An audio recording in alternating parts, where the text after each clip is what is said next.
امریکہ اور ایران کے درمیان معاہدے کے بعد یورپی ممالک نے بھی ایران پر عائد پابندیوں میں نرمی کے لیے مشروط آمادگی ظاہر کر دی۔ برطانیہ، فرانس، جرمنی اور اٹلی نے کہا کہ پابندیاں مرحلہ وار ختم کرنے پر غور کیا جا سکتا ہے۔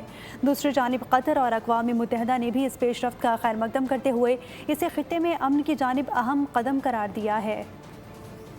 امریکہ اور ایران مذاکرات کے اثرات، یورپ بھی ایران سے پابندیاں اٹھانے پر تیار، قطر اور اقوام متحدہ کا خیر مقدم۔ امریکہ اور ایران کے درمیان معاہدے کے بعد عالمی سطح پر سفارتی سرگرمیوں میں تیزی آ گئی۔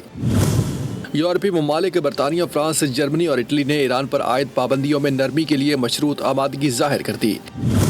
ایران اپنے جوہری پروگرام پر قابل تصدیق اور واضح اقدامات کرتا ہے تو پابندیوں کے خاتمے پر غور کیا جا سکتا ہے۔ بیان میں لبنان کی خود مختاری اور استحکام کی مکمل حمایت کا بھی اعادہ کیا گیا۔ دوسری جانب قطر کے وزیر اعظم نے معاہدے کا خیر مقدم کیا۔ انہوں نے تمام فریقین خصوصاً پاکستان کا شکریہ ادا کیا۔ امید ظاہر کی کہ آئندہ مذاکرات میں بھی تمام فریقین کو تعمیری جذبے کے ساتھ شریک ہوں گے۔ ادھر اقوام متحدہ کے سیکریٹری جنرل انتونیو گوترس نے بھی معاہدے کا خیر مقدم کرتے ہوئے اسے تنازع کے پرامن حل کی جانب اہم قدم قرار دیا۔ یہ پیش رفت خطے میں استحکام اور امن کے نئے امکانات پیدا کر رہی ہے۔